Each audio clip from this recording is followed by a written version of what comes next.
We should have Cindy coming in, so we're gonna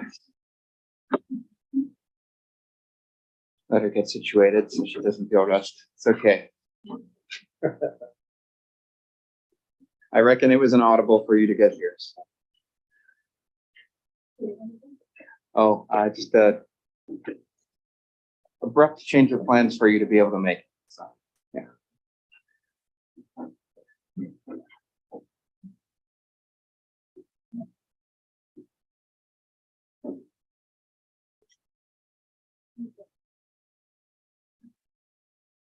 Okay.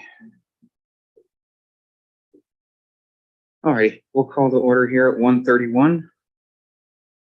And we'll start off by recognizing that we're conducting our business primarily on the territories of the Coopatchesit and Tashant First Nations, given that's where the building is today. However, we are coming to you live from the internet as well, which means that many of us are coming to you from New Chonmel territories or even the Kongan speaking territories.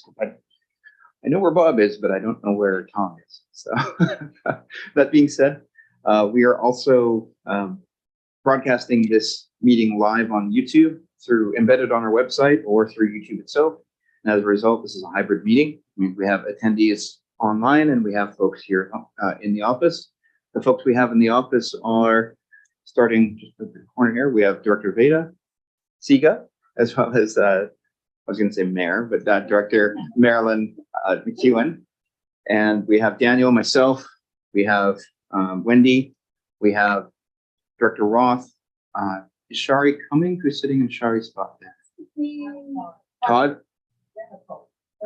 Oh, Todd's going to be here. Okay. All right. I thought you were Cindy's, or I thought you were Shari's, but you're Deb's. Yeah. Okay. Whatever. So Todd Patilla, his stuff is here, which means he's here. And then we have Director Solda, alternate director for Deb, not for Shari. And then we have Director Cote. I think that's it in terms of who we have at the table. We also have senior managers. So we have Alex. I don't know if you're a senior manager, but Mike and Jenny. And I think that's everyone. With that, we have a few changes to the agenda. We have we have two late items that will be added. First one would go into section 8N, which is grant application for community emergency preparedness. And then Director Cote would like to add an item to either 10.1D or light items. However, I don't know what to call it. What should we call it, Director Cote? It's just an update request to update on if there's been any new information coming forward, or we could inquire about the Taylor Arm Kurtz Crib deactivation that for BC timber sales. Thank you.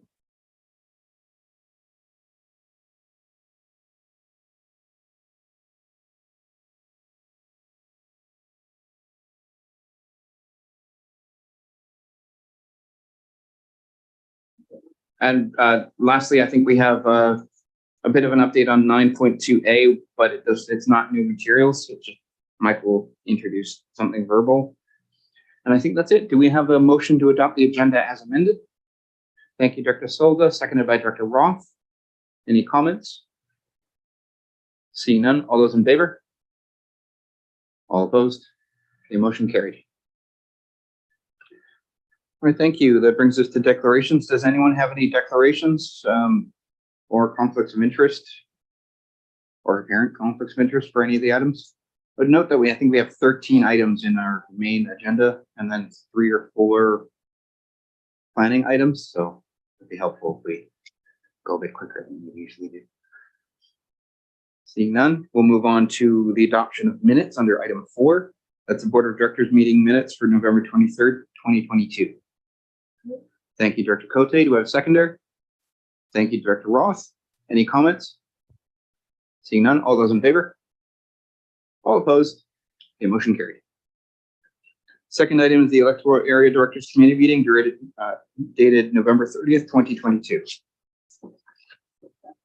Moved by Director Cote, seconded by Director Roth. Thank you. Comments? Errors, omissions, deletions, etc. Okay, seeing none, all those in favor? All opposed? Motion carried. Thank you. And lastly, we have the West Coast Committee meeting dated December 7th, 2022. Move adoption. Thank you, Director McEwen, seconded by Director Steer. Thank you. Any comments? December 7th, the date that will live in infamy? I believe so. All right. No comments. All those in favor? All opposed? Motion carried. Thank you. That brings us to item 5, which is petitions, delegations, and presentations. Normally, we limit our presentations to 10 minutes, unless I think you're like 30 seconds away from being done, and I'll give you the time. But Inspector Rochette is the only one on the agenda, and he knows how it's done. So please take it away, Inspector. Thank you and welcome. Thank you. Good afternoon. So I understand you have a busy agenda, so I'm going to go over the stats, the police stats for July to September, so the third quarter of 2022.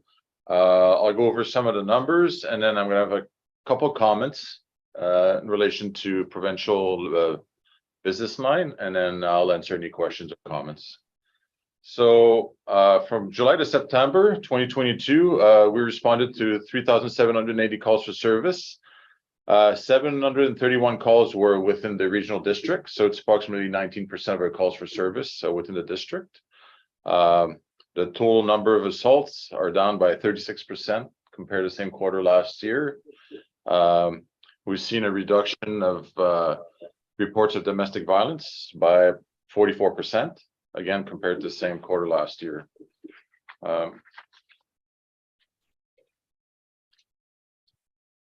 As I mentioned, so we had 731 calls for service, which is a reduction of approximately 11% compared to the same quarter last year, which we had 817 calls for service.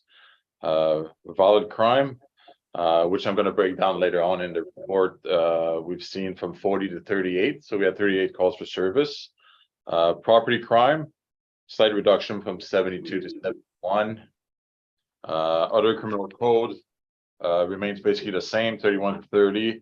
Drug offenses, we've had 2 in 2022 and 2 in 2021.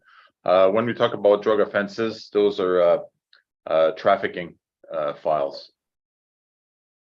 Total criminal code, we've seen a slight reduction from 145 to 141 calls in 2022, and a slight increase when you look at criminal traffic from 8 to 12. So criminal traffic, we're looking at criminal charges for impaired driving or driving while prohibited. Those are 2 examples of criminal traffic investigations. I mentioned earlier violent crime. We've seen a slight reduction. So when you break it down into just looking at assault reports, we've seen a reduction of 36% from 22 to 14 for the same quarter this year. Harassment have gone up slightly from 4 to 6. We've had no robbery. Sex offenses, we've seen a significant increase in sex offenses from 2 to 7, which basically triple. Looking at sexual assault, sexual interference, out of the 7, we've had 3 of them are historical sexual assaults. So basically, an incident occurred several years ago, and then the victim has approached us and requested an investigation occur in regards of a sexual offense. So gone from 2 to 7.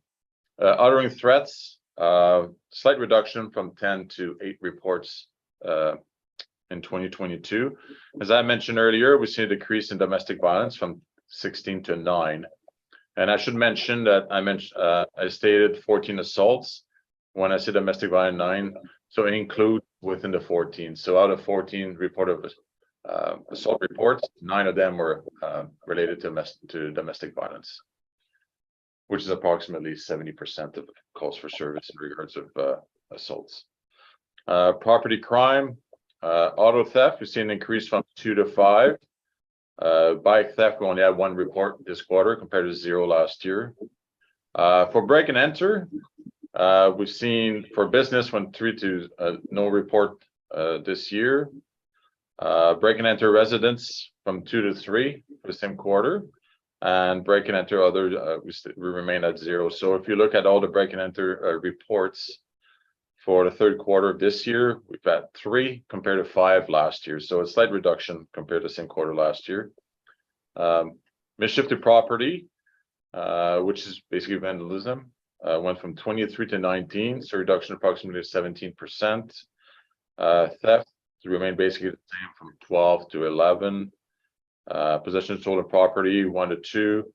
We had no report of shoplifting, and theft from vehicle reports have remained the same at 6 for the third quarter. Cause disturbance, we've seen an increase from 13 to 20, so it's approximately 54%. And breach probation, from 3 to 0, and breach of bail, we've had 9 reports compared to 6 for the 2022 third quarter. The other comments I would like to make is in relation to rural patrols. I've mentioned it in the past, especially for this quarter of July to September. We get money for like seasonal policing money, which is with $6,500 this year. So we use that money for to increase patrols, especially on the road to Banfield. We have a bit more of a presence last summer. We did I think 2 patrols on Sprott Lakes, and we've had a few patrols as well in Inlet. We used some of that money to we had a presence at the music festival too in Banfield and Pachina Beach there. And everything went really well. It was pretty well organized, and we had no issues in regards to policing, that's for sure.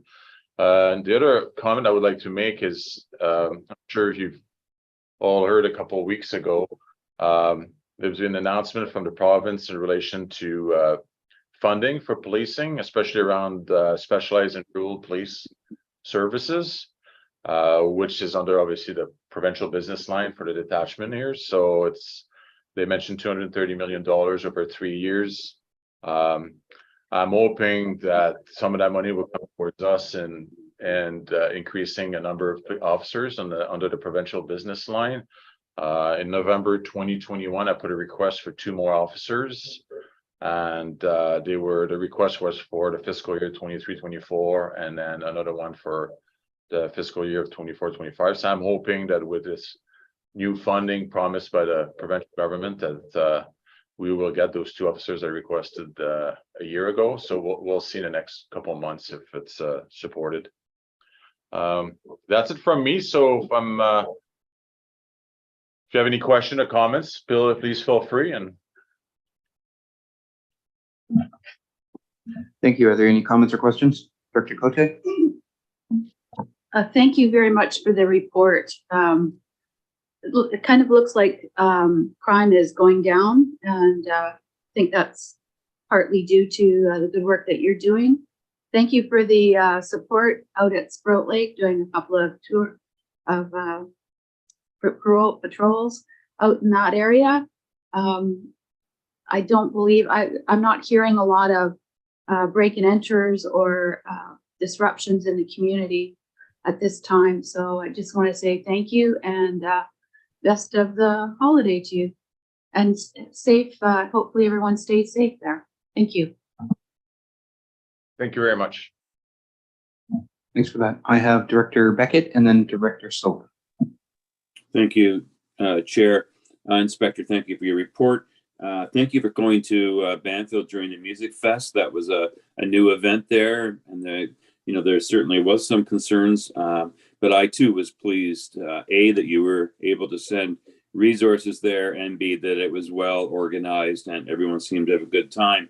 With respect to your comments about patrolling on the road, we understand and know that the RCMP really doesn't have a responsibility on the road at this point in time, but in recognition of the work that's going on to the road and the changes that we'll see with respect to traffic, it's great that you are taking a look. And I'm wondering if there was anything that you could report with respect to that experience of patrolling the road for that short period. Thank you. So we've seen an increase in traffic, even though there's a lot of work being done. Like when we just look at the music festival, that was a pretty good turnout considering the distance to drive there. And So that was obviously, that's part of my request for 2 more officers, is I used heavily, my request is heavily on the fact that this road will attract way more traffic, and it was noticed last summer and I expect it's gonna increase in the summer of 2023. So that's why we're hoping to get the provincially business line supported for 2 more officers. Because unfortunately, in conversation with the province, it doesn't look like it's gonna become a numbered highway or a numbered road. So unfortunately, then Highway Patrol will not be assisting us to patrol Banfield Road. So that's something that I was hoping for, but it doesn't look like it's going to be the way. So it's going to be up to us, to the local attachment, to address any concerns on the road. So. All right, thank you for that. I think Wyatt might have something to say about that later, but we'll have to talk about that. I have Director Silva next. Is there anyone else? Thank you. Director Silva? You got to use the microphone. Is it on? Oh, yes, it is. Inspector, I don't have any specific questions on your report because we've asked all our questions at the City Council meeting on Monday. But my question for you at this moment is regarding the body cams.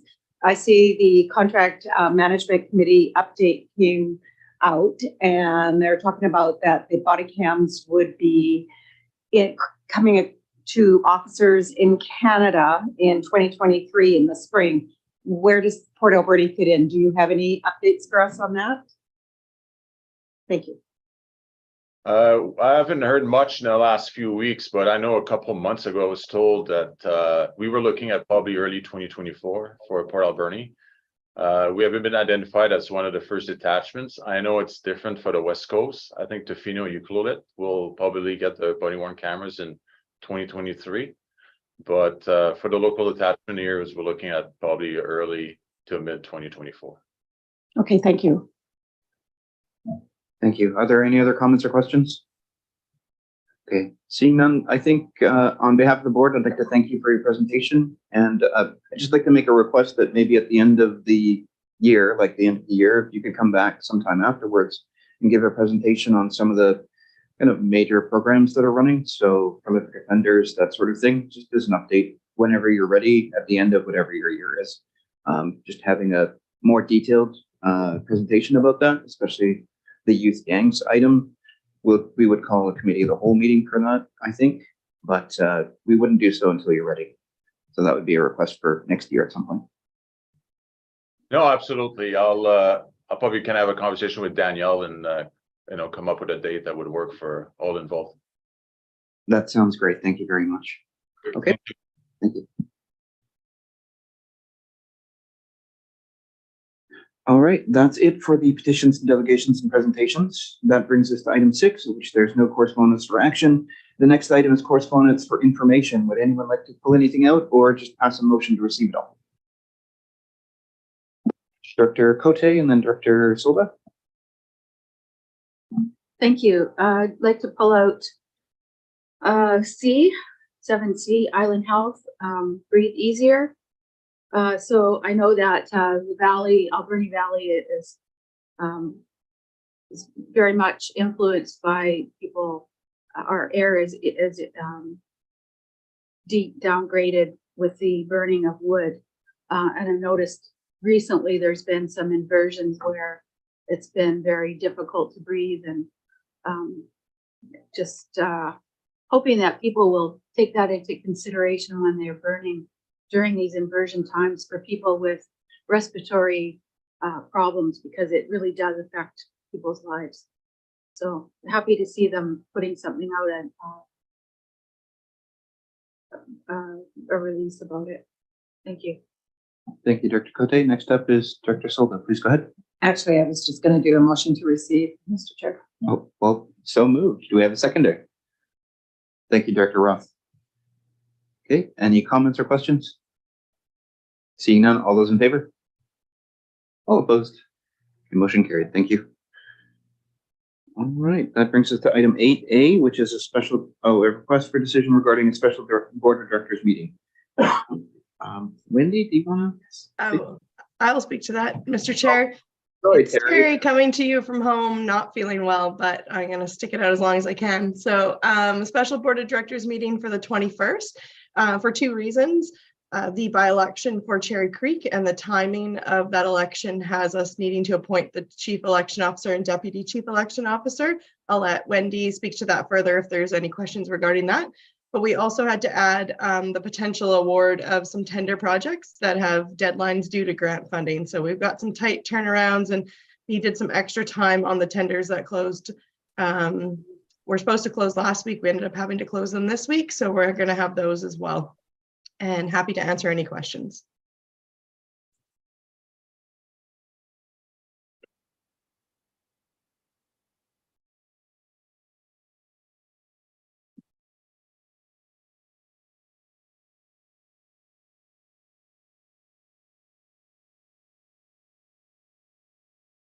I can't hear anything, Mr. Chair, if you're talking.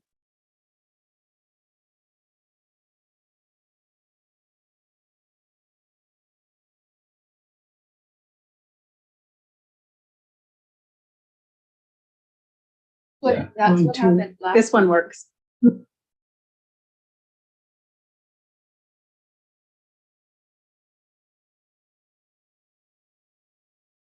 Hello. Yeah, I can hear Director Solda and Director Cote, but Yeah. Okay, nope, there we go.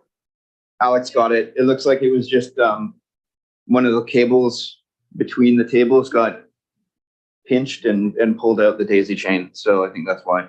It's probably running serial, so you actually have to have the whole chain work. Like old Christmas lights. Yeah.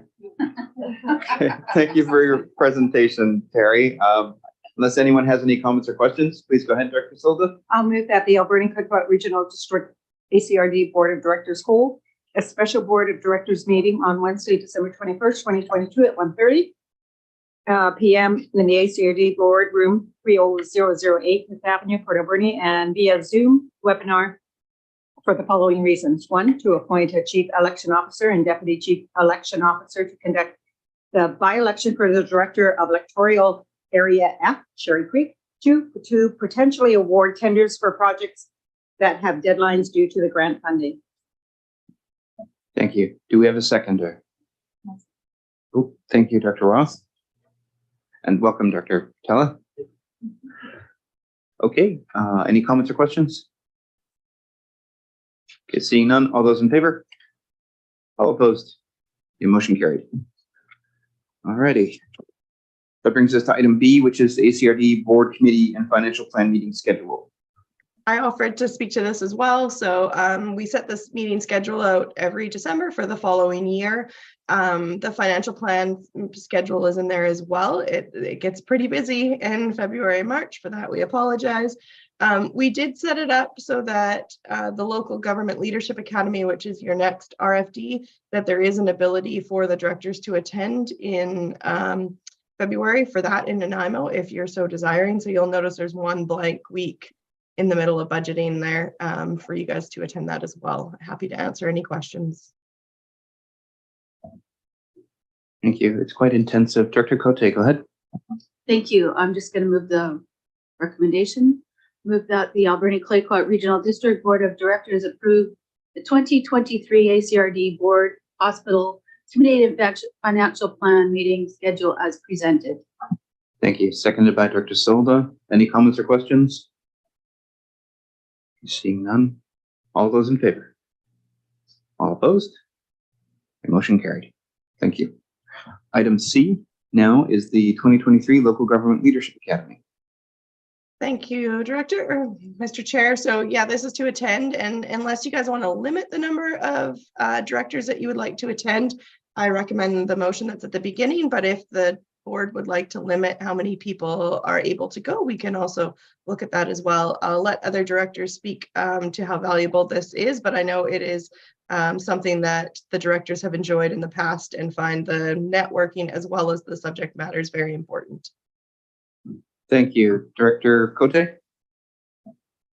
Thank you. I would encourage that all EA directors attend this as they're new members, and there's a lot of wonderful training there I will be part of the group welcoming you from AVICC and letting you know the advantages of being part of an association. And yes, the training that's provided here is very helpful. I wouldn't want to limit this. Thank you. Thank you. Director Solda, go ahead. Yeah, and I would echo the same sentiments as Director Cote. The city is all going, so I think it's valuable, especially with the new directors. Thank you. Would anyone like to move the motion? Thank you, Dr. Cote. Do you want me to read it? I'm comfortable if you don't. Okay, It's pretty clear. I'm with the recommendation. Thank you. Do I have a seconder? Thank you, Director Roth. Any comments? Seeing none, all those in favor? All opposed? Okay, motion carried. Thank you. Brings us to item D, which is revenue anticipation borrowing bylaw F1157. Terry, please go ahead. This one is done every year as well, just in case we need to use overdraft to get us through before our revenues are received in August. From normal operations, that doesn't normally happen. However, some of our grant programs where we receive funding after the fact can run us into an overdraft situation. So just looking for readings or adoption of the bylaw. Director Cote, go ahead. Thank you. I'll move that the Alberni Clayoquot Regional District Board of Directors give first reading to bylaw cited as revenue anticipation borrowing bylaw number F1157 2023. Seconded by Director Solda. Comments? Seeing none? All those in favor? All opposed? Okay, motion carried. You can just say second reading. I'll move second reading. I'll second. Seconded by second. Thank you, Director Solda. Okay, any comments? Seeing none, all those in favor? Okay, motion carried. Thank you. I'll move third reading. Thank you. Seconded by Director Solda. Any other comments? Seeing none, all those in favor? Okay, motion carried. Third reading. Move adoption. Okay, moved and seconded. Comments?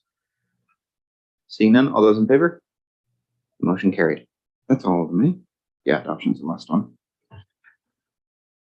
Okay, that brings us to item E, which is security issuing bylaw F1158. Please go ahead, Terry, go ahead. Thank you. So City of Port Alberni has completed their wastewater treatment facility and are needing to secure their borrowing with the Municipal Finance Authority. The Municipal Finance Authority only borrows or lends to regional districts, and then we pass through on to the municipalities. That is what creates the strength of MFA and our excellent borrowing rates. So it's just a flow through of cash. The cash going to the city will flow through the regional district, and their payments will flow from the city to MFA as well. So looking for 4 readings of this bylaw. The treaty nations do not have access to borrowing through the Municipal Finance Authority and are also not held liable for the debts that are secured through the regional district. So it is a Muni and EA vote only, and I'm happy to elaborate more on the joint and severally liable if you would like. Good, thank you. Director Cote. Thank you. On page 68, it says the municipal loan authorization bylaw. And I'm just seeing that the date on here is October 24th, 2022. So was this application made then? And it just seems that the timing is different for us to be coming in at this late date. Thanks. So that's when the City of Port Alberni passed their municipal security issuing resolution, and there's lots of steps in the financing process. There has to be quashing days after each step. There's ministerial approval after multiple steps. So they sent this to me shortly after then, and then we have to have it to the ministry by the end of January. So it was just a timing thing on our behalf, and we'll definitely meet the deadline for them to be in the spring borrowing. Thank you. Any further comments? Okay, do you want to kick off the motions then? Go ahead. So I'll move that the Alberni Clayoquot Regional District Board of Directors give first reading to the city the bylaw cited as Alberni Clayoquot Regional District Security Issuing Bylaw number F1158 2022. Thank you. Do we have a seconder? Thank you, Director Patella. Comments? Seeing none, all those in favor? All opposed? Motion carried. I'll move second reading. Seconder? Thank you, Director Patella. Comments? Seeing none, all those in favor? All opposed? Okay, motion carried. I'll move third reading. Seconded by, thank you, Director Patella. Comments? All those in favor? Motion carried. Thank you. I'll move adoption. Seconded by Dr. Patella. Comments? Seeing none, all those in favor? Okay, motion carried. Thank you. That brings us to item F, which is a bylaw amendment to the Banfield water system rates and regulations. I don't know who's speaking to this stuff. Oh, please go ahead. Thank you, Chair. This is a follow-up to the November 23rd meeting where we had board approval to update the rates and enter into a contract for operations with Les Butler for the waterworks services in Banfield. This is just the actual bylaw update that we're looking to pass in order to update those rates. Happy to answer any questions. Comments? Seeing none, Dr. Beckett, please go ahead. Thank you. Thank you, Mr. Chair. Grateful to staff as always. I'd like to make the motion that the Alberni Clayoquot Regional District Board of Directors give first reading to bylaw number F1147-3, Banfield Water Local Service Area Rates and Regulations Amendment Bylaw 2022. Thank you, Director Roth, for seconding. Comments? Seeing none, all those in favor? All opposed? Motion carried. Thank you. And motion to give second reading. We have seconder. Thank you, Director Solda. Comments? Seeing none, all those in favor? All opposed? Motion carried. Motion for third, Mr. Chair. Seconded by Director Silva.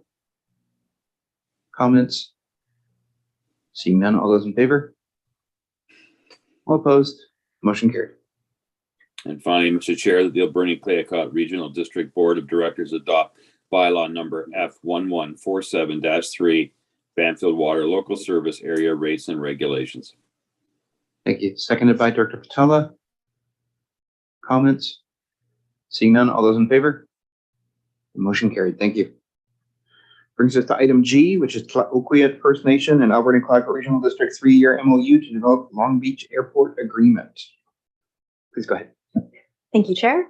Yes, so this item went to the West Coast Committee last week, and it's really to look at setting up a 3-year memorandum of agreement with Tlaoquiat First Nation. This is an excellent opportunity for us to work towards reconciliation and partnering efforts at the Long Beach Airport. We are looking to update our passenger fees by $2.50. Going from $5 to $7.50. This is going to increase our revenues by approximately $27,000, which also allows us to provide some funding for leadership and staff members within Tlaoquiat to participate in our land use, long-term land use plan update, reviewing leases and doing some other initiatives over the next 3 years. And the key part of that 3-year agreement is that at the end, we are looking to basically have a longer term agreement established. And so we'll be doing a lot of meetings and discussions through that time in order to come up with something. I can answer any questions. Thank you. Are there any comments or questions? Seeing none, I do see that we have, looks like 5 motions here. One. I can make Go ahead. the motion there, Director Jack, Chair Jack, that the ACRD Board of Directors send a letter to the Tlaoquiat First Nation to offer to set up a 3-year memorandum of understanding to develop an agreement for the Long Beach Airport and provide $27,500 in annual funding to achieve the objectives of the MOU. Thank you. Seconded. Second. Thank you, Director McEwen. Comments? Seeing none, all those in favor? All opposed? Okay, motion carried. And that the Alberni Clayoquot Regional District Board of Directors give first reading to the bylaw cited as Tofino Ucluelet Airport Fees Amendment Bylaw number R1016-7 2022. Second. Thank you, Director McEwen, for seconding. Comments? Seeing none, all those in favor? Motion carried. Thank you. And I'll move second reading. Second. Thank you, Director McEwen. Comments? All those in favor? All opposed? Motion And carries. I'll move third reading. Second. Thank you, Director McEwen. All those in favor? All opposed? Motion carried. And finally, that the Alberni-Clayoquot Regional District Board of Directors give adoption the bylaw cited as Tofino Euclid Airport's fees amendment bylaw number R1016-7 2022. Second. Thank you, Director McEwen. All those in favor? All opposed? A motion carried. That brings us to item H, the Long Beach Airport Land Use and Development Plan. Go ahead. Thank you, Chair. And this is a related issue. This also went to the West Coast Committee last week. And so we are looking to move forward with undertaking an update to our land use management plan for the Long Beach Airport. This is a really important process and document for us. We've been working towards this. And so we did an assessment for resources that are going to be required to ensure that that project is successful.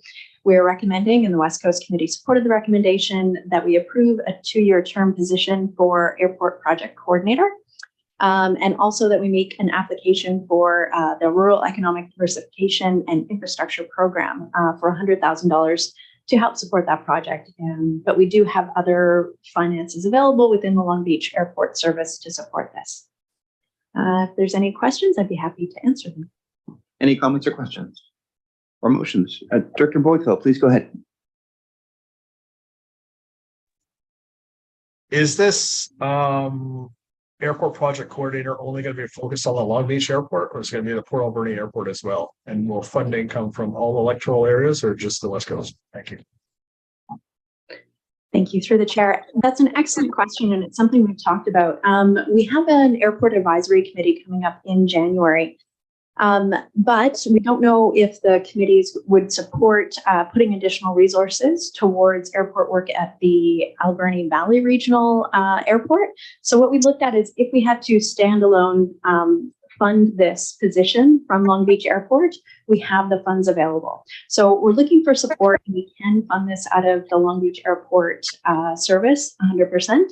However, there are opportunities where we could use a portion of this position to help support some of the initiatives at the Alberni Valley Regional Airport, and I will have a report in detail. If the committee supports that, we can take it back to the board and we will just adjust the allocations. It means that less of the funding would come from Long Beach Airport and a portion would be from the AVRA. Thank you. Any further comments or questions? Tom, do you want to take this? I can make the motion that the Alberni-Clayoquot Regional District Board of Directors approve a 2-year term position for an airport project coordinator. Thank you, Director Steer. Do we have a seconder? Second. Thank you, Director McEwen. Comments? Seeing none, all those in favor? All opposed? Motion carried. And that the Alberni-Clayoquot Regional District Board of Directors direct staff to submit a grant application for the Rural Economic Diversification Infrastructure Program for the Long Beach Airport Land Use and Development Plan Project. Second. Thank you for that. Any comments? Seeing none, all those in favor? All opposed? A motion carried. Thank you. That brings us to the request for decision under item I, a Cherry Creek Water District restructure planning grant. Back to Terry, please go ahead. I can take that, Mr. Chair. So the Cherry Creek Waterworks District is starting to talk to their community about possible conversion, as well as they're also looking at treatment options for their water system at this time. The Ministry of Municipal Affairs has mentioned that they have a restructure grant that is available, like a pot of money each year is available to study a service, or I guess you'd call it a service, or in this case, an improvement district in advance of a conversion. So the Cherry Creek Waterworks District has made a motion to apply for that grant. They've asked the board to do the same. The ministry is out of money for this current fiscal year, but we want to get our name in the queue for the potential 2023-2024 fiscal year of theirs. So looking for a motion at this time. Staff estimate quite a high number of staff hours to do this. It's going to take some analysis because the improvement district runs not only a water system, but also a fire department. So as much as it'll be led by them, ACRD staff will need to be involved in that process, and happy to answer any questions. Does anyone have any comments or questions? Okay, seeing none. Would anyone like to entertain the motion? Director Cote? Sure, I'll make the recommendation that the Alberni Clay Pot Regional District Board of Directors apply for a restructured planning grant from the Ministry of Municipal Affairs in conjunction with Cherry Creek Waterworks District to study governance options for the improvement district, including the potential conversion to regional district services, and provide matching funds up to $5,000 from general government to support the study. Thank you. Seconded by Director Silva. Any comments or questions? Okay, seeing none. All those in favor? All opposed? Motion carried. Thank you. That brings us to item J, the Alberni Valley Regional Airport Committee Terms of Reference Update. Jenny, please go ahead. Thank you, Chair. So we are looking to potentially amend the terms of reference for this committee. The committee was recently created in 2018, and the terms of reference are set up so that it actually reports to the Alberni Valley and Banfield Services Committee, which then reports to the board. We've been finding in practice that this can be fairly slow. It also eats up quite a bit of staff time. And we don't have any other committees that report to committees and then report to the board. So we're looking to have this committee just report directly to the board like we do for Salmon Beach and our water committees. We also are looking for appointments. We have two vacancies. One is a representative from the city of Port Alberni. And as the terms of reference are written, it technically requires that that person be a member of the ACRD board. But we did receive an appointment from the city. And so we are recommending that if the board is amenable to this, that we also just adjust it and have it needs to be a city representative. It can just be appointed by the city. And we can adjust that when we adjust the terms of reference. We also have a vacancy for a director from the Alberni Valley electoral areas, one from either Beaufort, Sprout Lake, Beaver Creek, or Cherry Creek. And that will help us fill up our committee, who will be meeting in January. So if the board approves us doing an update, we will actually take the terms of reference to the advisory committee for a review. So we'll amend them. They can review them, make sure they're comfortable with that. And again, we'll come straight to the board for adoption, and then it will be a directly reporting committee. Happy to answer any questions. Thank you for that. Director Cote, go ahead. Thank you. I see that I'm on this list as member at large representing electoral area D. And I thought that in the past I was the Alberni Valley electoral area representative. So I'm not sure, but I'd like some clarification on that, I guess. When I looked in our files, we have you noted as the member at large from Sprout Lake. That's just what I had in the files. And then, so you could remain that, or we could, if you wanted to be the nominee representing the electoral areas, then we would go out to find a member at large for electoral area D. I would prefer that at this point. Thank you. Okay. So we should be able to reflect that in the third motion, I believe. Yeah, there's three motions. There's at the top of the other page. Okay. So in regards to the city one, should we appoint someone?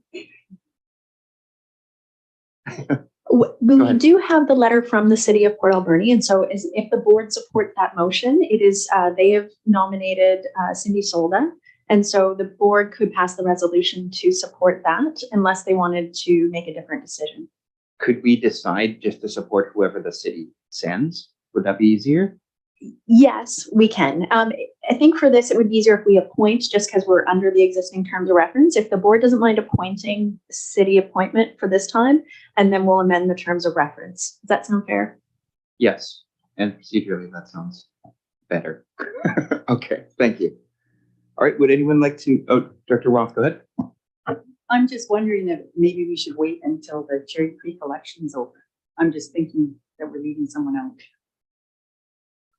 I think it might be beneficial to maybe revisit this after the election, especially since in January we will be doing appointments to committees and that sort of thing anyway. So this isn't a forever thing, plus whoever we appoint might not like it. So, yeah. Or we might not like them. It just depends, right? That being said, it is Cindy and Patty, so it should be okay.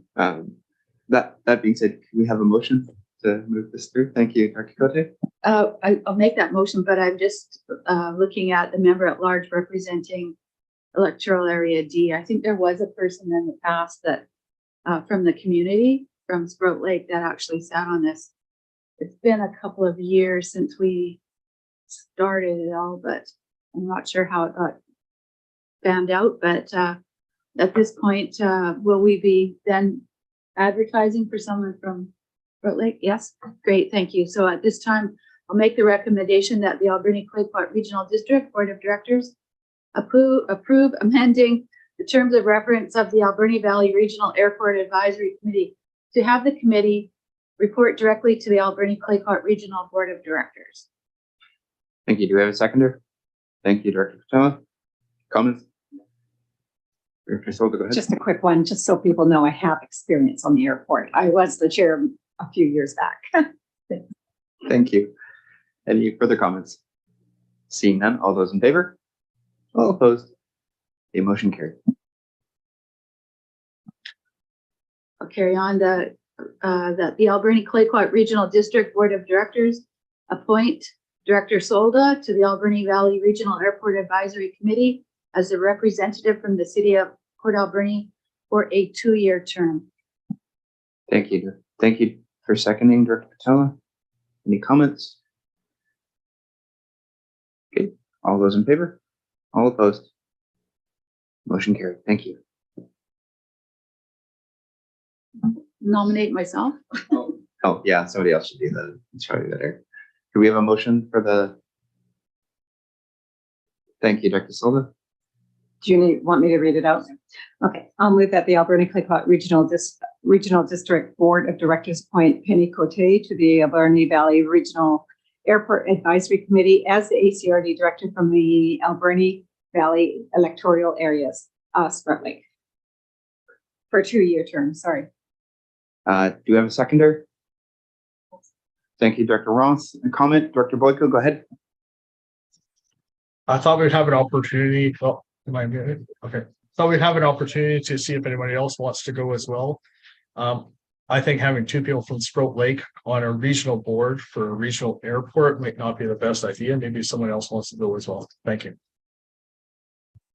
Thank you. We'll give it a little bit of time for any nominations then. Dr. Solda, you have a comment? I do. There was a reason why there was 2 appointed at that time for Sprout Lake. It's because of the proximity of the airport. And I believe that's what it is. Maybe Director Cote could explain that a little more, because that was the reason that was all put out in terms of reference in the past.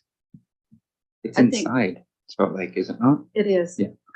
It is. It was so that the community had a representative to have a voice, and because I am in that area, it was beneficial to have myself as a board member to be able to talk to representatives from the other areas, because it is in my area of Sprout Lake. That was the reason at the time.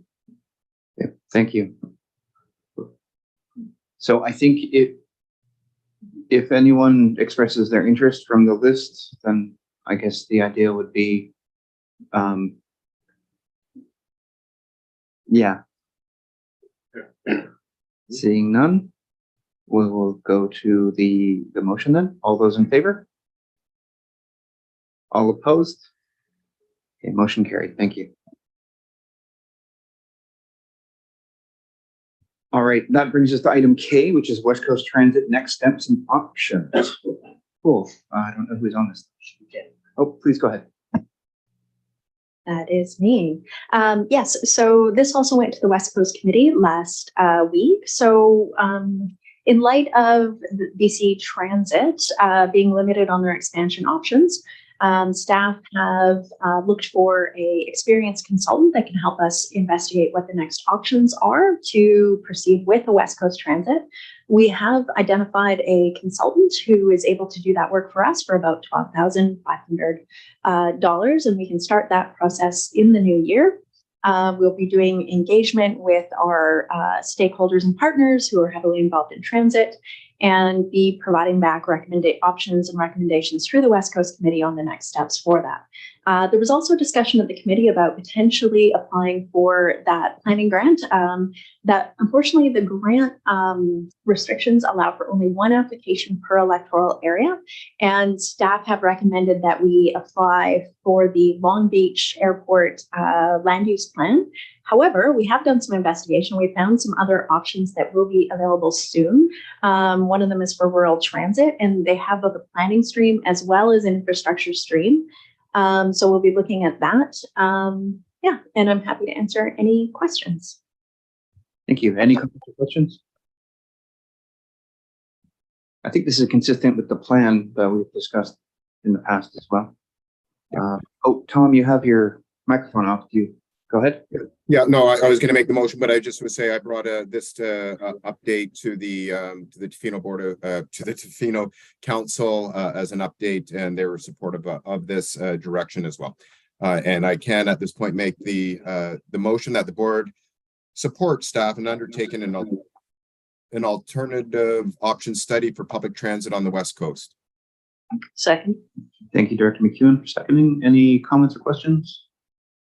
Seeing none, all those in favor? All opposed? The motion carried. Thank you. I have a question. Sorry. Go ahead, Director Cote. Thank you. Will the transportation committee be reactivated then to work on this? My understanding was that this is going to be a West Coast Committee item until maybe we make a decision to expand, but I'm not sure at this point. Dr. Steer, go ahead, and then Dr. McEwen.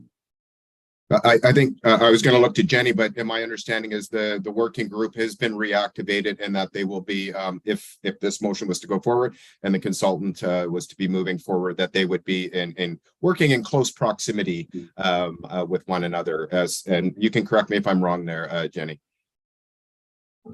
That's correct, but this is West Coast focused. We also will be starting the regional transit review for the Alberni Valley. We touched base with BC Transit, and that is looking at just basically what is the long-term plan, and that is focused on AV and also connections, either from Port Alberni to Tofino and then also to Nanaimo. But we will be kicking that off shortly, and that will be a different working group, and probably more in line with, I think, the previous group.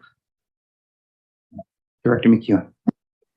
Yes, thank you. The Transportation Action Table has been reactivated as part of the Alberni-Clayoquot Health Network, and we have already had a meeting.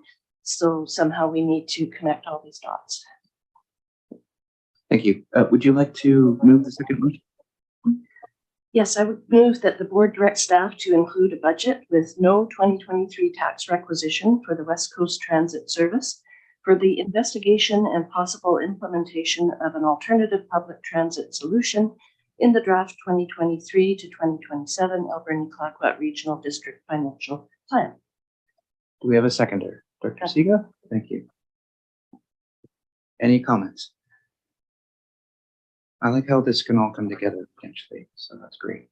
Coordinating it will be a challenge, but I think we'll be okay. Okay, any further comments? Seeing none, all those in favor? All opposed? Okay, motion carried. Thank you. All right, that brings us to item L, Rural Economic Diversification Infrastructure Program Grant Application for the Banfield Development Plan. Mr. Chair, that's me. So this is another application in addition to the Long Beach Airport one for the Rural Economic Diversion Grant. We've talked about the Banfield Development Plan a couple of times now. We have Community Works funds allocated to it already, but this will be a really great opportunity and is a match for this program. So we're just looking for a resolution from the board to proceed today. Thank you. Director Beckett, do you want to take this? Absolutely. And so pleased given the road going through and the opportunities for economic growth in our communities.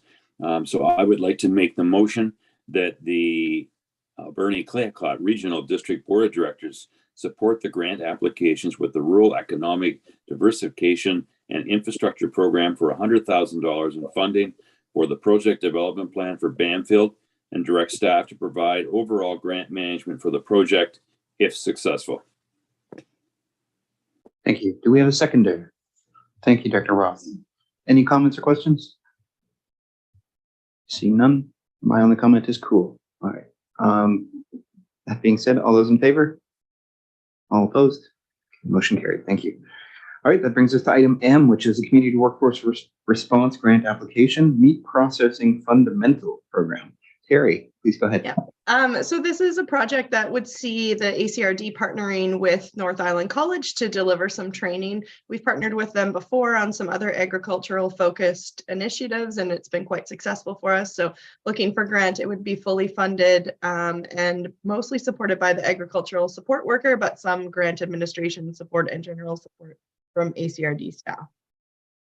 Dr. Solda, go ahead. First of all, this is really exciting. There's such a shortage of this kind of trade, and I am really excited about it. So I'll move that the Alberni-Clayoquot Regional District Board of Directors support the application to the Community Workforce Response Grant for $150,000 in grant funding for the meat processing fundamental program, and direct staff to provide overall grant management for the project if successful, and hopefully it will be. Thank you. Thank you. Dr. Boyko, do you want to second and then have your comment? I will second, and I'll say that I also think that there's a much shortage of meat processors, especially in the valley here. Most of the meat processing at any of the big box stores in town is not actually done in town. It's done outside in the lower mainland. They might grind up some meat, that's about it. But having that ability to train people here in the valley, and hopefully they stay here, will only help us in moving forward. Thank you. Yeah, just as a non-expert, seeing that you have local expertise can help with supply chain issues as well. These kind of investments are very, very much needed. So with that, not seeing any more comments, all those in, oh, sorry, Dr. Cote, please go ahead. Thank you. I'm just wondering if this was an initiative from the Agricultural Development Committee. I think it kind of was born out of the abattoir thing too, right? So yeah. Yeah, I think it's also been as part of that relationship building with North Island College. So I think it's kind of a combination of all of those things. I'll have to give President Domai a good phone call or email or something for this. All right, and with that, all those in favor? All opposed? Motion carried. All right, and now that brings us to the late item, item N, which is a requested decision regarding a grant application with the Community Emergency Preparedness Fund, volunteer and composite fire departments, equipment and training amendment to the grant application that I think we already sent. So yeah, that is myself as well. So we submitted a grant application, which is actually for some equipment for 3 fire departments to UBCM. We got some feedback on Friday last week that the one piece that we were applying for Sprout Lake isn't eligible. So they asked that we revise our resolution to the board to adjust the value. So that's what we're asking for today. There's over 150 applications into the intake. So we want to make our application as desirable as possible. So just looking for the board to adopt that new resolution. So moved. thank you, Dr. Soldas. Dr. Cote? Thank you. I was wondering if there was any possibility that we could make a substitute because I know that there's always, fire departments always need other equipment as well. And if the trailer or whatever it is that they weren't allowed, if there wasn't something that we could have substituted in. I think we're just trying to make it as smooth as possible for them right now. And there's still other equipment that Sprout Lake was looking for. So we're keeping all that in and we're just going from there. It does sound like there will be other opportunities with this grant in the future. So we'll make sure that we're ready and that the clarification to the departments is there for future applications. Thanks. Charlie, do you have any input? No, I think Terry covered it off well. Thanks. Okay, thanks. So the motion is the one that's on the front of the briefing note, is that correct? Because I see that there are 2 other motions on the inside. The one on the front.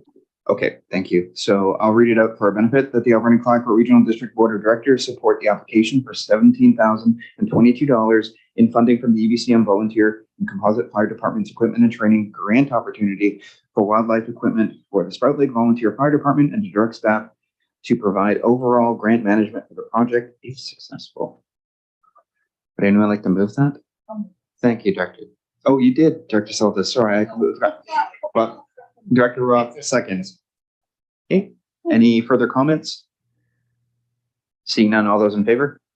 All opposed? Okay, motion carried. Surprised I did that all in one breath. Okay. Whew, that brings us to item 9. So this is for electoral area directors. There are 3 items. City and municipal directors still count for quorum though, so please stick around. 9.1A, you're still in the room. Banfield Water System. I don't know if is it Mike or how? Oh, it's Jenny. Sorry, please go ahead. Thank you, Chair. Yeah, so we brought this to the board for first and second readings, and we have gone out for public consultation. We have engaged with the Water Committee, with the Community Affairs in Banfield, as well as we hosted a online Zoom public open house. We have, once third reading is adopted, then we will send this off to the minister for review, and then it will come back to the board for adoption. Thank you for the sequencing there. I was going to ask that, so that's good. Any comments or questions? Director Beckett, go ahead. Mr. Chair, I'd like to make the motion that the Alberni Clayoquot Regional District Board of Directors gives third reading to the Banfield Water Systems Development Cost Charges Bylaw F1157 2022. Thank you. Do we have a seconder? Thank you, Director Roth. Any comments? Seeing none, all those in favor? All opposed? A motion carried. All right, item B. I'd be happy to introduce this one, Mr. Chair. Thank you. This is a public hearing which was held on November 28th for a rezoning application that relates to a property located at 7956 Pacific Rim Highway in the Sprout Lake area. The applicants intend to rezone a 6-acre portion of the property from A2 district to light industrial M2 district to allow for the development of a mechanic shop, equipment storage area, some open and closed storage, and a caretaker dwelling. The rezoning also involves an OCP amendment from rural use to industrial use. Included with the package, there were 41 letters from the public that were received ahead of the hearing. One letter expressed general opposition to rezoning, citing concerns about traffic, environmental protection, and development adjacent to rural and agricultural lands. And 40 letters of support were signed by area residents and members of the public. The agency referral responses included received that their interests were unaffected, expressed no concerns, or recommended that the bylaws be approved, subject to conditions outlined in the responses. And finally, the applicants submitted a large package of information, which is included in the information provided for the board. This included the support letters from the public, and the support letter from the Coopetchesset First Nation, a septic capability assessment report by a wastewater professional, environmental assessment by a professional biologist, the commercial access permit into the property issued by the Ministry of Transportation, a letter from a professional engineer recommending infrastructure required to provide suitable stormwater management on the site, and a conceptual plan laying out what that proposed surface runoff infrastructure would look like. Now, all of this information was made available at the public hearing and is included in the public hearing minutes that will be considered by the board.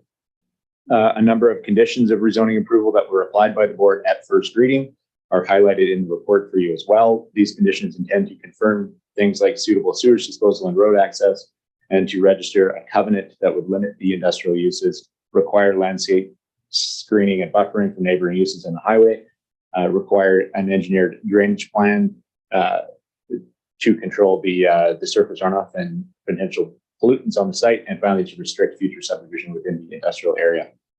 Finally, I just want to highlight when the application was initially presented to the board for first reading, the planning staff report noted concerns about the significant change to the land use in the area with proposed industrial uses directly adjacent to rural residential and agricultural lands, and noted concerns about the potential negative impact to the visual impression and the visual aesthetic formed by residents and visitors traveling along the highway corridor in that area. And then finally, the potential for environmental impacts associated with the industrial use as well. So in consideration of the policies in the Sprout Lake OCP and the initial planning staff review and concerns that were highlighted in that report, staff have presented a recommendation at this point to receive the public hearing report, receive the minutes, and deny the application.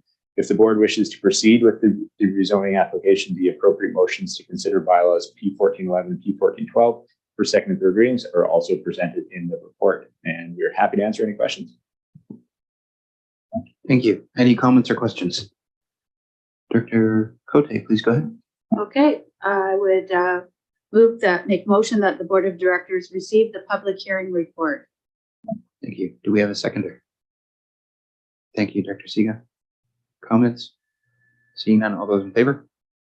All opposed? The motion carried. I would make a motion that the Board of Directors receive the public hearing minutes. Seconded by Dr. Siga. Comments? Seeing none, all those in favor?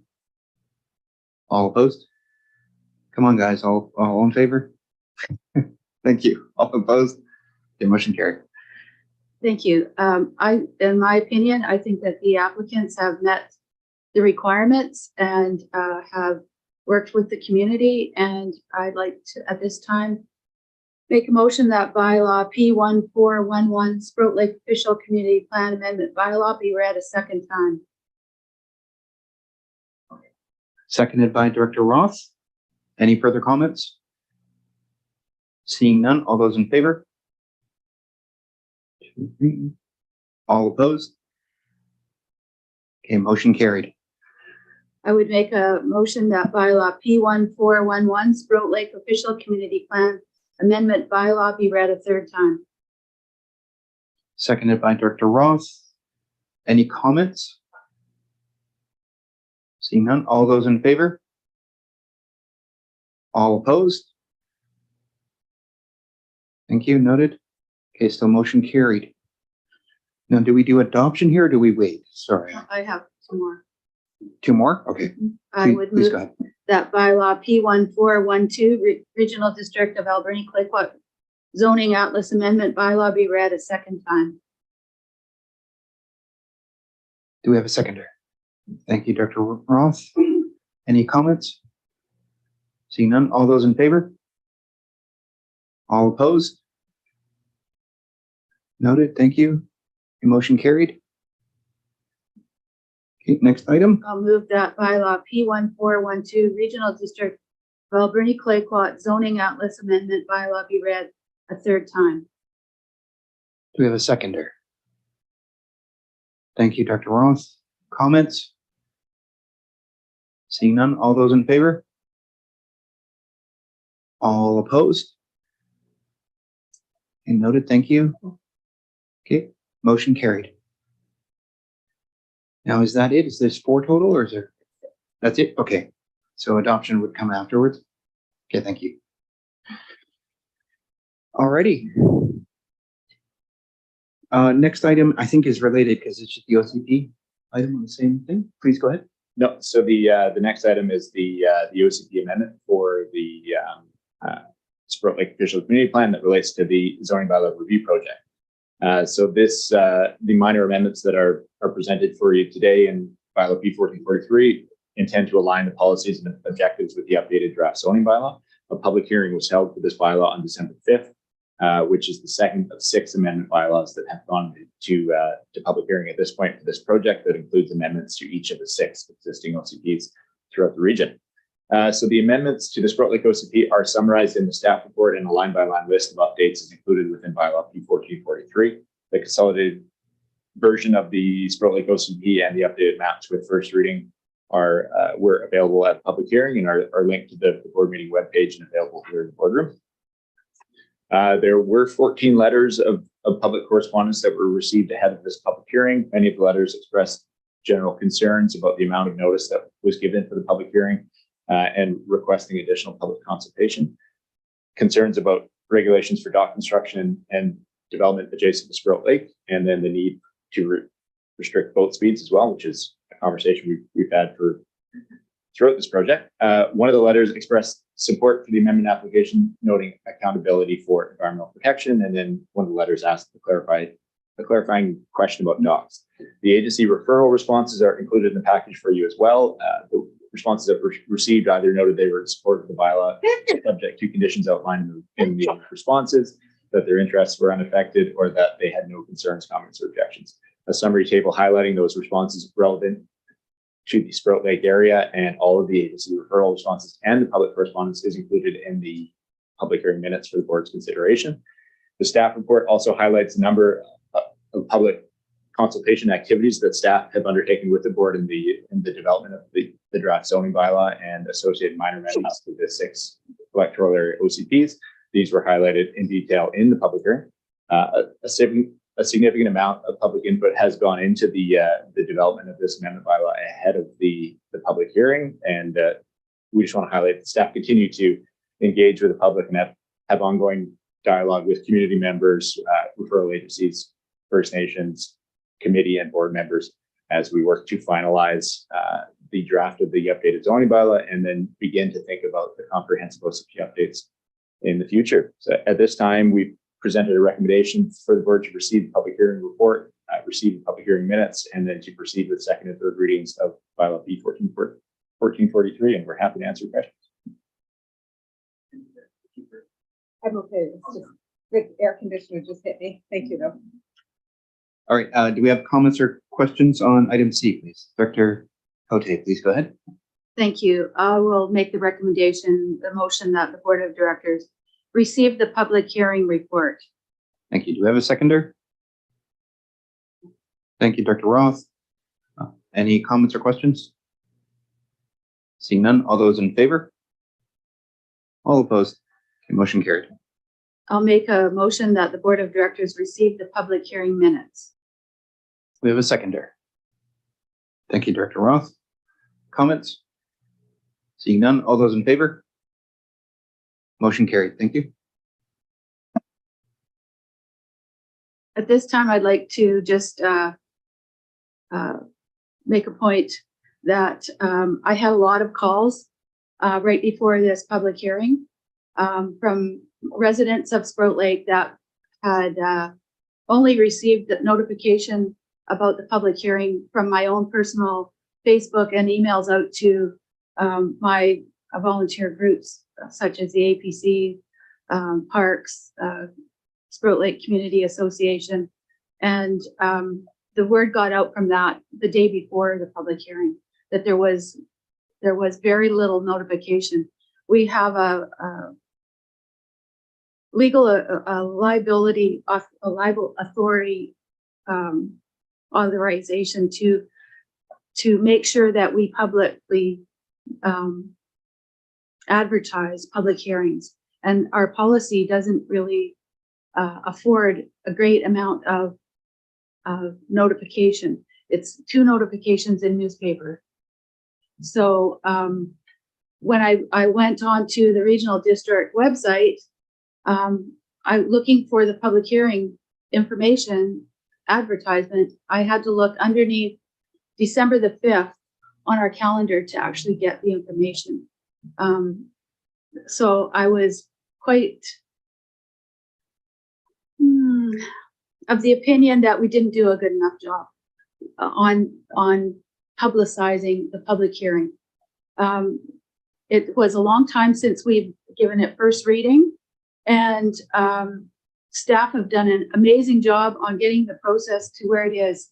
And when it's up to having the public consultation, I think that we didn't do the best job that we could have. With the amount of calls that I had and the emails that we had going to the public hearing, I think that we really need to take note of this and try to make that change for the future.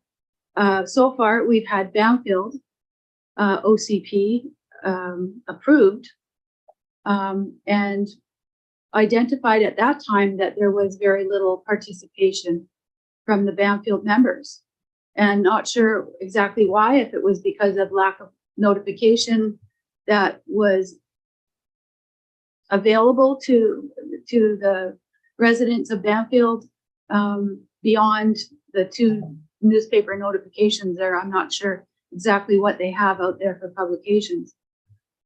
But going forward, we still have other communities that are going to be rural areas that are going to be having these public hearings.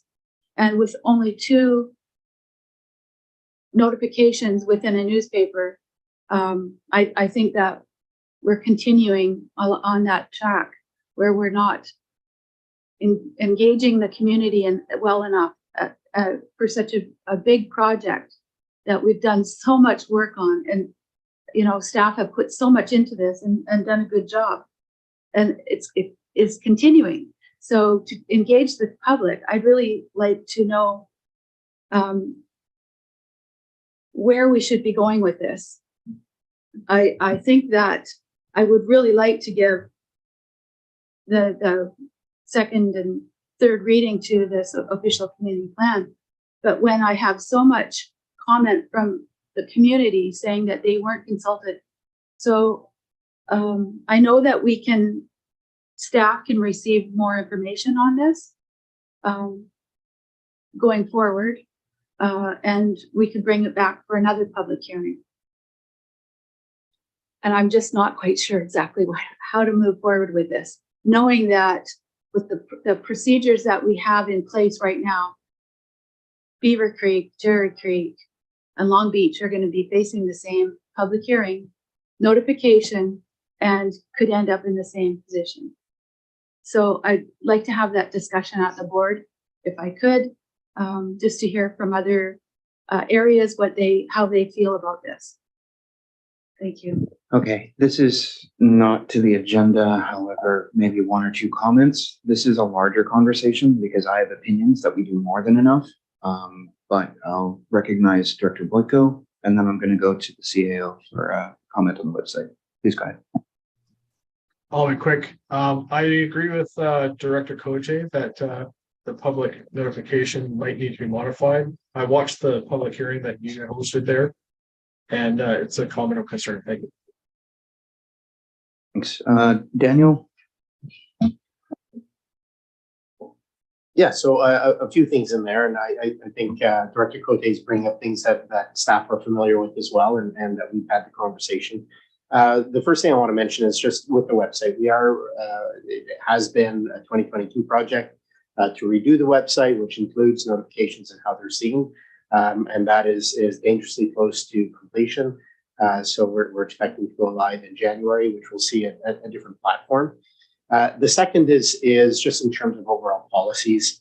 As we know, we just started with the communication position in 2022, and part of the work in 2023 is to bring back a communication plan and policy so that we're able to identify through our work how it is that the board would prefer to see engagement. It can be challenging in rural areas where you don't have a lot of venues to get to people. And so it's not uncommon in other communities, and certainly I will be in a position of recommending in the near future that we do go down the path of email distribution lists where people voluntarily sign up, give their email and ask for specific notices to be emailed to them. It makes it a lot easier to provide timely notice. In the absence of that, we're expecting people to either go to our social media, go to our webpage, or go to the papers. And as we know, fewer and fewer people are actually turning to those sources. So it is something that is on our radar, and it's something that will be discussed. Another area that the policy would likely address is for projects such as this, is a communications plan that's pre-approved by the board, saying this is how we want to see engagement going for a project of this nature. And that would be linked into the likely recommendation to link into the International Association of Public Participation Framework. So yes, more to be done. And I think our planning director would likely say if there's high degrees of dissatisfaction, we can always redo a public hearing. There's nothing that rules that out, but it's to the discretion of the board. Okay, so with that, Director Cote, it sounds like you want to hold off on second and third reading Would you like to mandate another public hearing? Or ask for one? I would like to ask for another public hearing, but I recognizing that there was some comments made. But I think in because of the outcry from the community, I would really like to hold another public hearing. I realize that it takes a lot of time to get this together, and a public hearing in the next while. I'm just concerned that for the other rural areas at this point, facing the same kind of outcry from the communities with lack of notification, only being in 2 newspapers.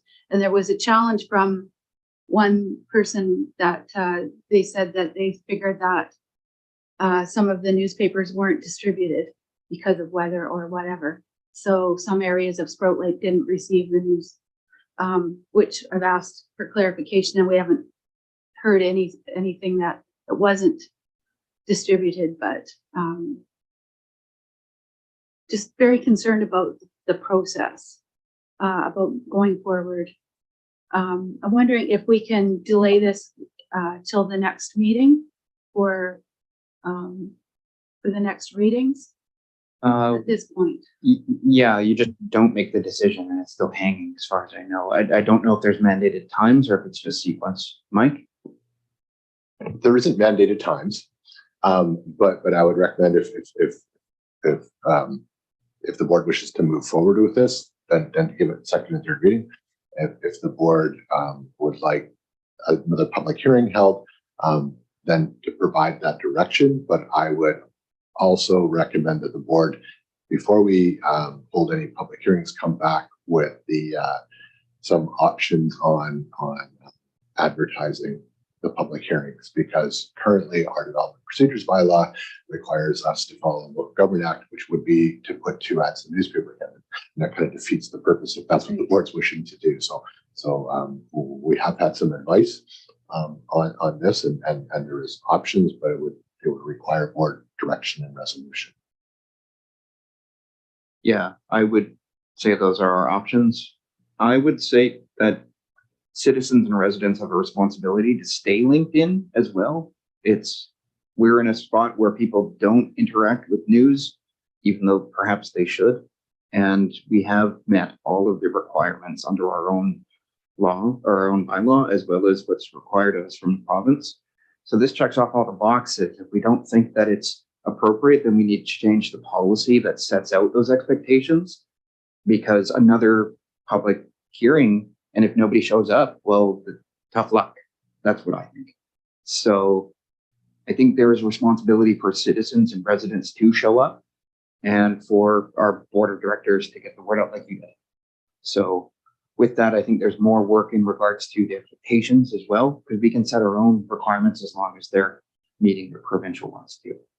But I would caution the board from just doing another public hearing because of people calling and complaining, because frequency and volume is not always reflective of sentiment, at least collectively anyway. So Director Roth, please go ahead. So when you're talking about the legislation, is that the minimum requirements? Yes. Thank you. Minimum doesn't mean bad. No, Okay, so what do we want to do next? This requires a motion. I know it does.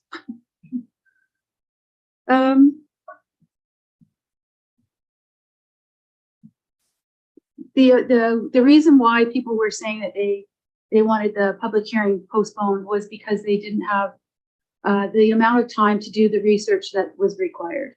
And this was coming from developers, from engineers, from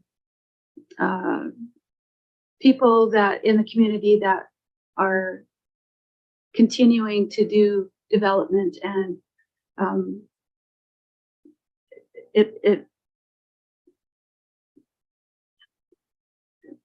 the questions that they had were not answered, in my opinion. So but they didn't have the questions to bring forward at that time. So I'm very much in a position where I'd like to move this forward, but trying to advocate for the community when they're saying that they didn't have adequate time to know when they were notified by me the day before, which brings me to the fact that I think that the process is flawed. So, Might I suggest something? yes, please. Let's defer this to December 21st, have a motion, I think requires 2/3 majority here to add it to the agenda for that date. And then Daniel can come to the table with not just addressing this concern, but the policy, because he mentioned an international standard that is actually fairly decent. Yeah. So we can cover those things off, then we won't have to worry about that for the other electoral areas. And we don't have to do it twice all the time, because that's really frustrating. Absolutely. Okay.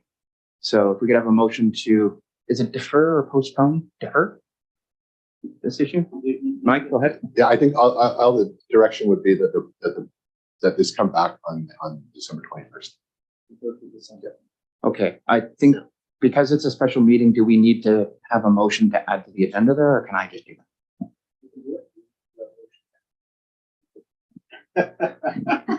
What? Oh, at the meeting? Yeah, well, we can do it at the meeting or we can do it today. That's Wendy wants to speak. Yeah, Wendy, please go ahead. Let's just Yeah, do that now. what we'll do anyway, as part of legislation, we'll send out from yourself, Chair, a notice to all directors, letting you know the special board meeting and the reason, so we can have that reason. Oh, okay, I just wasn't sure if Yeah. we needed a special motion to add to the agenda of special meetings. All right, thank you very much. Are you okay with that, Director Cote? Yes, I am. Thank you. Okay, and other directors, that's all right? Electoral area directors? Okay, we're gonna have like an hour meeting on the 21st, guys. Okay, thanks. Okay, the next item is 9.2A. I'm gonna ask if Mike Erd can introduce this. It's for all directors, however, so please go ahead, Mike. Thank you. So this is an agricultural land reserve ALC referral to the ACRD regarding the CSHOT lands that are owned. It's owned by the CSHOT Somas Society. The CSHOT First Nation has applied to the Agricultural Land Commission to allow a non-farm use within the ALR on lands southwest of the Somas River, known as the Somas Flats, access via Sumas Drive and Shoemaker Bay Road. The CSHOT First Nation, through the society, intends to construct a low-impact commercial campground with 50 to 100 campsites to support both RVs and tents on the lands, with washroom facilities and campground amenities provided. In addition, their application note that they intend to utilize revenues generated from the campground to support agriculture development on the remainder of property, including partnering with community groups to support agricultural projects. And a community garden. The non-farm use applications to the Agricultural Land Commission are referred to local governments for consideration, and the board must pass a resolution to forward the application to the LC to proceed for their consideration as the decision-making authority for the use of lands within the ALR. Staff recommend that the board resolve to support the application and forward to the ALC for their consideration, and further recognize that the ACRD supports CSHOT's right to determine the best use of their land. I would also note that staff, the CIO received some comment from the First Nation, and if the board proceeds with the staff recommendation, would also recommend a separate board resolution recommending that the board resolve to recommend the Agricultural Land Commission refer and consult with the Petchsit First Nation on the CSHOT Somas Society non-farm use application. In staff's opinion, that's something the Land Commission should do rather than the ACRD staff or board being involved in that. And I would note that this is not the normal process we take for Agricultural Land Commission applications or referrals, but this isn't a normal Agricultural Land Commission application. In staff's opinion, this was CSHOT land before the Agricultural Land Commission came into place, and certainly our belief is that CSHOT have the right to determine the highest and best use for their land.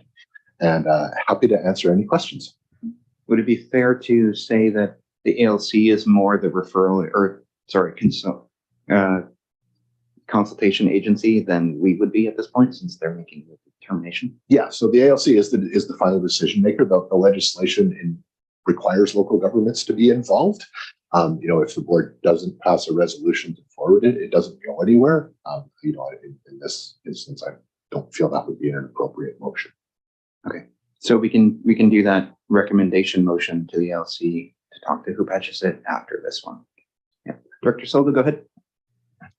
I've had some talking with T-Shot about regarding this motion, but I'm just kind of curious to know, ALC used to be tight about letting anything come out of the ALR. So where is that now? It's been a while, and I just know what the city has gone through in the past. So let's hear more information on that, please.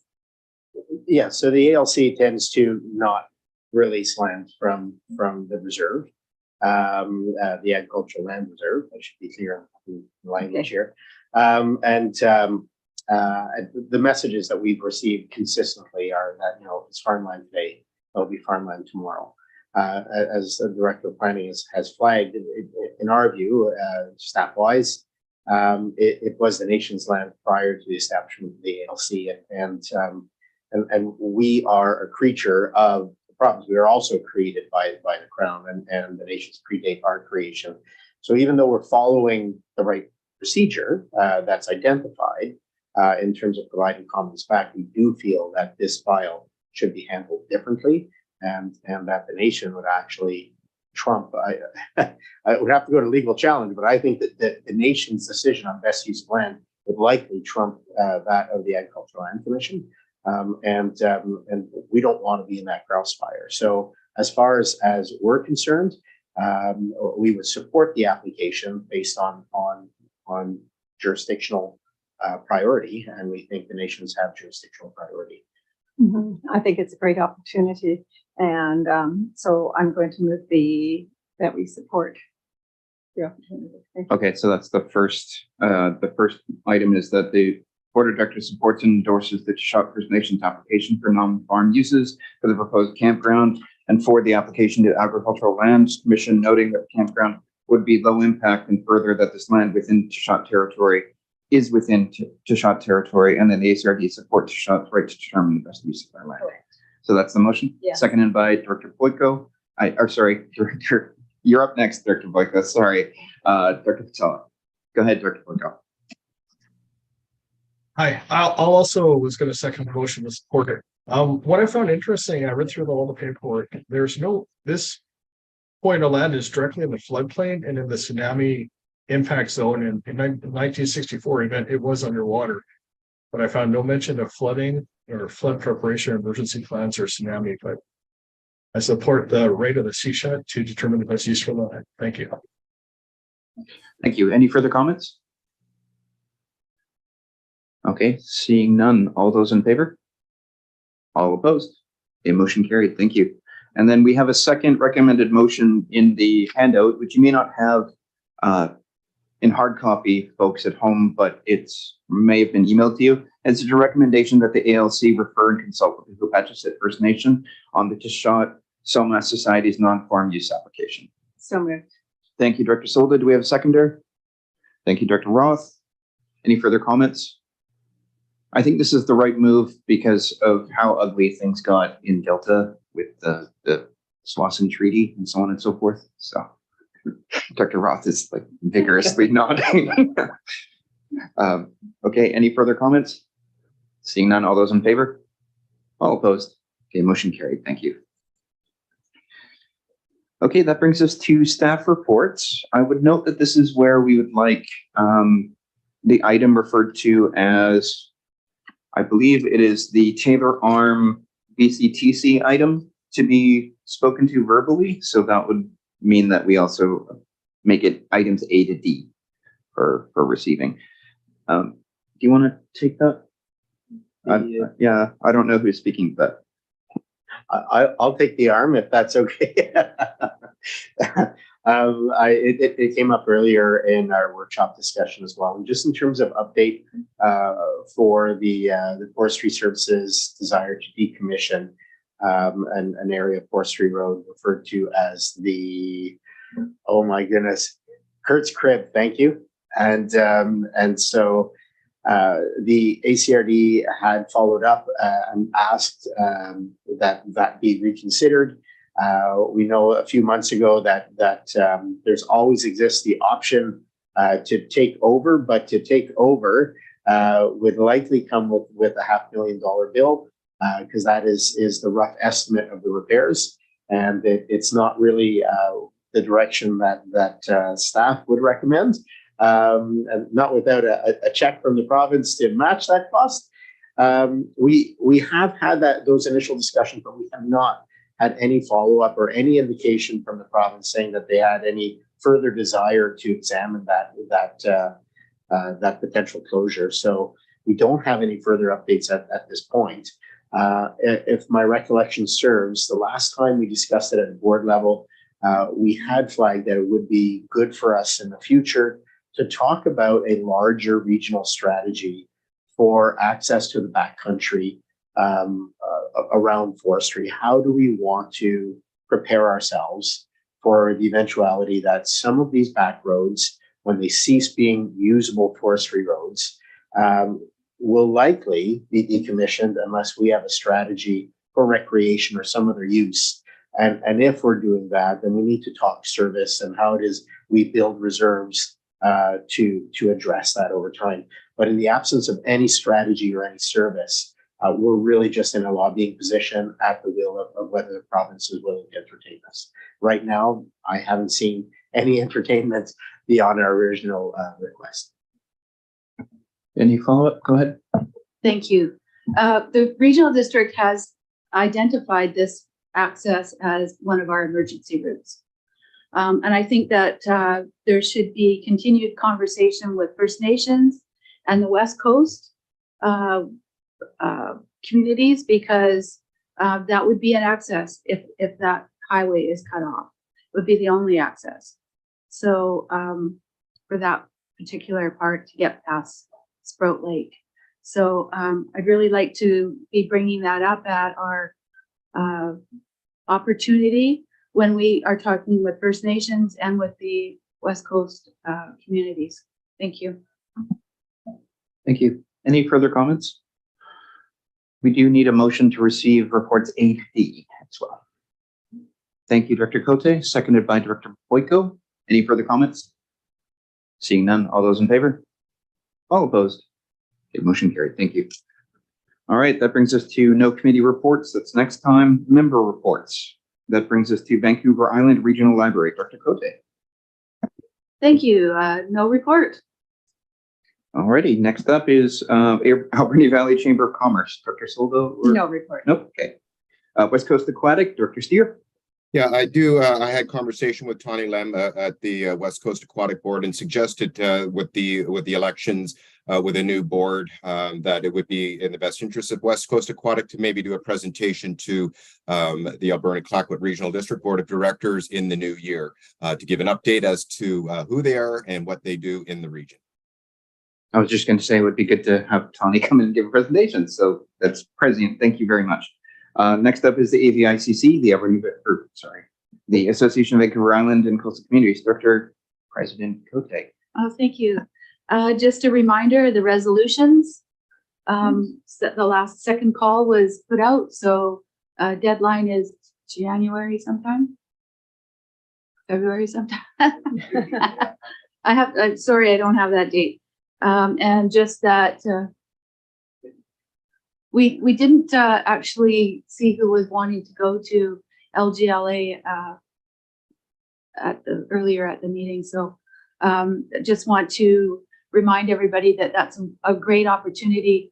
AVICC will be helping out and letting you know how we fit into local government as a voice for you through to UBCM and other opportunities. We're going to be looking for educational advocacy topics coming in the future. We were supposed to do that, but we lost our executive coordinator for the longest time. So we'll be picking that up again. Thank That's you. it. Thank you. Thank you for that, Daniel. Thank you. There's some quick research. February 9th is the deadline. However, just so if directors know, if there is a desire to have a resolution sooner rather than later, because it does take staff time to do the research and the structuring and making sure that all the whereases are correct, and that any resolutions that are being proposed by this board haven't already been considered by the ICC in the past. If they have, then we want to substantively change them or be able to create a narrative as to why it is we're bringing it forward again. Just a question. I've missed some of the orientation that you've been delivering to the new executive or the new board. Just wondered if you had gone over resolutions at all. No, we didn't specifically go through the structuring of resolutions, so that would be a future need. Thanks, Director Cote. Okay, I think that brings us to the next item, E, Sawakin Public Advisory Group. Dr. Roth. Hi, I actually haven't been to a meeting yet, but on Friday I'll be meeting with Heather, the chairperson of that committee, for an overview, and I'll report on the next meeting. Great. I might be part of that meeting on the other side, which is why I'm not a member of it. Any other reports? Oh, Dr. Beckett, go ahead. Thank you, Mr. Chair. I did attend the North Island 911 committee meeting on November the 25th. It was primarily an orientation that was well done, similar to Director Steer's comments regarding having a guest speaker talking about his committee. I too think in time later this year, we should have 911 North Island 911 staff do their PowerPoint presentation, which gives an incredible overview of the organization and the services provided. Thank you very much. Great idea. Dr. Steer, please go ahead. Yeah, and this may be, I'm sure it's not the right place, but I know that there was an election for the Cherry Creek director, and I believe we had appointed as the alternate to 911 at the time, if I'm correct. And I don't know if that position still needs to be filled or if we should be waiting until after the Cherry Creek by-election. I guess not a by-election, election. Wendy, go ahead. Sorry, the 911 will want that position filled. So in January, we bring the committee appointments to the board for approval. So we'll bring something forward at that meeting, an amendment to that appointment. Okay, and yeah, just send an email to myself, Wendy, and Daniel, and then we'll figure that out. Or whether or not, if you don't want it, that might be good. Okay, that being said, can we have a motion to receive the member reports, please? Thank you, Dr. Silva, seconded by Dr. Boyko. No comments. Okay, all those in favor? All opposed? Okay, motion carried. All right, we have no unfinished business, no late business. Do we have any questions or comments for either online or from the gallery? The gallery being the seats in front of us. All right, see none. Wendy, go ahead.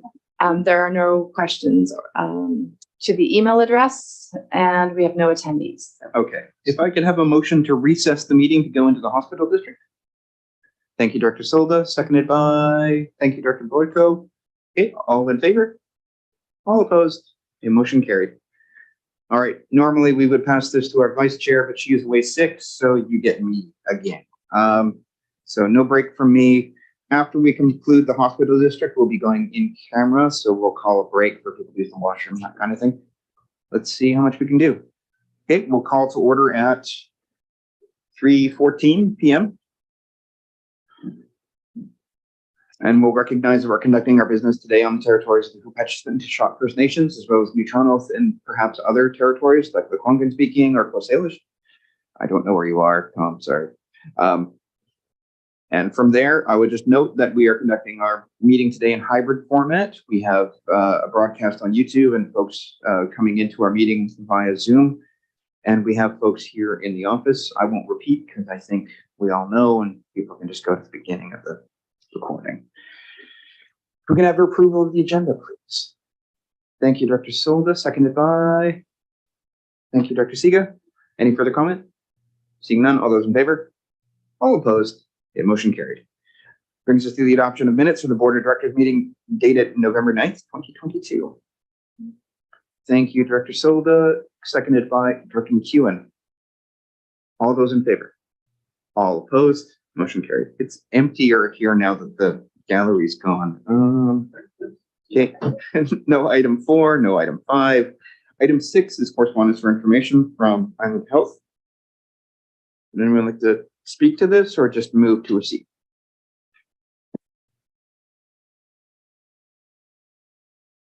Thank you, Director Silva, seconded by. Move to receive. Thank you, Director Siga. Any comments? Last chance. Okay, all those in favor? All opposed? Motion carried. All right, that brings us to request for decisions and bylaws. This is provisional budget 7A. Harry, please go ahead. So the Hospital District Act requires the adoption of a provisional budget, which is kind of weird because it's not in the Local Government Act. So we have to do this every December for the following budget year. As we usually do, I'm just doing it with the 0% tax increase because we find it more effective to talk regional district and hospital district at the same time. I also would note that because they just have a new executive director of capital management, I haven't had any communications from them as to what their plans are for our region for 2023. So I'll be reaching out to him shortly and introducing myself and figuring out what their plans are for next year. So looking for adoption of this bylaw today. Yeah, that was in the correspondence for information at Boychuk. Yeah. Okay, so if we could have folks read out the motion, and we can do second, third reading, instead of reading it out again. Dr. Solda, go ahead. I'll move that the Alberni-Clayoquot Regional Hospital District Board of Directors give first reading to the bylaws cited as Alberni-Clayoquot Regional Hospital District 2023-2027, provisional budget number 134. Okay, do we have a seconder? Thank you, Dr. Roth. Did you have a comment or were you just gonna? Okay, thanks. Any comment? Seeing none, all those in favor? Okay, motion carried. I'll move this second reading. Do we have a seconder? Thank you, Dr. Roth. Comment? All those in favor? All opposed? I'll move the third reading. Seconded by Dr. Roth. Comments? Seeing none, all those in favor? Okay, motion carried. And I'll move that the Alberni-Clayoquot Regional Hospital Board of Directors adopt the bylaw cited as Alberni-Clayoquot Regional Hospital District 2023-2027, provisional budget number 134. Thank you. Seconded by Director Roth. Any comments? Seeing none, all those in favor? All opposed? Motion carried. You're right, it is a bit weird to do it, but yeah, okay. Next item is reports. Item 8A, Banfield Health Center. Dr. Beckett? No report, Mr. Chair. Yeah, West Coast Native Healthcare Society. Dr. Cote? They're doing great. Thanks. Topino General They've Hospital. got people moving in, so that's great. That's Sawi's, right, as well? Yes. Yeah, I'm thinking of helping to get my uncle in there. It'll be closer to my aunt. Tofino General Hospital? I just quickly can just say that I had conversation with the new site director, and I'll be meeting with her again. And once again, I thought it might be valuable to have her speak to the hospital board at some point in the new year. Thank you. Alberni-Clayoquot Health Network, Dr. Cote. We didn't have a meeting this time, so we're still recruiting for a table of partners. It's closed, but I think if somebody put their name in, you can think of somebody, please forward it to Marcy through the regional district or myself. Thank you. Thank you for that.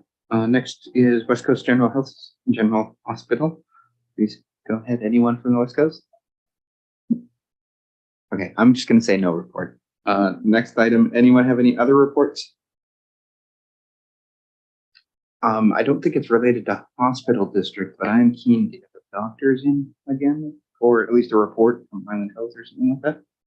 For the, I can't remember what we called it, the doctor one. Okay.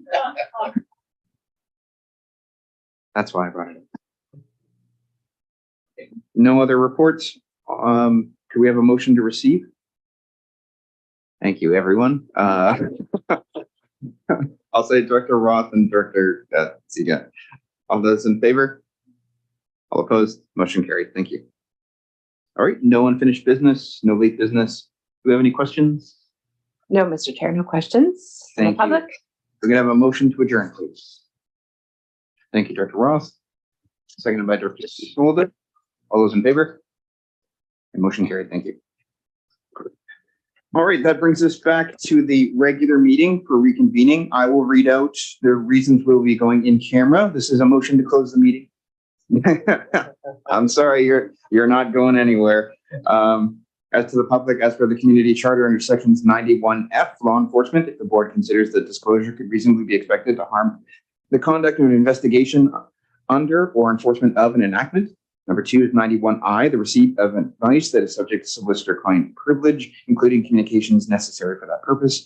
3, 91J, information that is prohibited or information that if were presented in a document would be prohibited from disclosure under section 21 of FOIPA and 21(1)(a)(2) of FOIPA that would reveal commercial, financial, labor relations, scientific, or technical information of or about a third party.